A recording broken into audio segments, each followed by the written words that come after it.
২৪-এর গণ অভ্যুত্থান হঠাৎ কোনো বিস্ফোরণ ছিল না, বরং এর পেছনে ছিল নিখুঁত ও দীর্ঘমেয়াদী এক রাজনৈতিক পরিকল্পনা। ২০২৩ সালের শুরুর দিকে পর্যটন নগরী কক্সবাজারের একটি হোটেলে ৩ দিন ব্যাপী এক গোপন সেমিনারে এই ছক আঁকা হয়েছিল। তৎকালীন ভারপ্রাপ্ত আমির অধ্যাপক মুজিবুর রহমানের নেতৃত্বে ছাত্র শিবিরের সব পাবলিক বিশ্ববিদ্যালয়ের সভাপতি ও সাধারণ সম্পাদকদের নিয়ে এই রুদ্ধতার বৈঠক অনুষ্ঠিত হয়।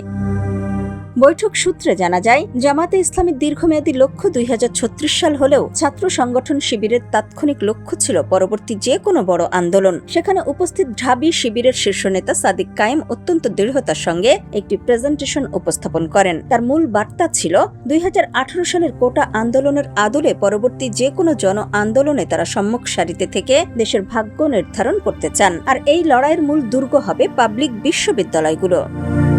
কক্সবাজারের সেই রণকৌশল মাঠ পর্যায়ে প্রথম পরীক্ষা করা হয় ২০২৪ সালের পবিত্র রমজান মাসে। ঢাকা বিশ্ববিদ্যালয়ের বটতলায় কোরআন তেলাওয়াত ও গণ ইফতারের মতো কর্মসূচির মাধ্যমে সাধারণ শিক্ষার্থীদের সম্পৃক্ত করার প্রক্রিয়া শুরু হয়। তৎকালীন ছাত্রলীগ এসব আয়োজনে দেশজুড়ে বাধা ও হামলা চালালেও তা হিতে বিপরীত হয়। সাধারণ শিক্ষার্থীদের মধ্যে তীব্র প্রতিবাদী মনোভাব দানা বাঁধতে শুরু করে। শিবির কৌশলগতভাবে নিজেদের ব্যানার আড়ালে রেখে সাধারণ শিক্ষার্থীদের ঢাল হিসেবে ব্যবহার করে মাঠের ক্ষোভের গভীরতা মেপে নেয়।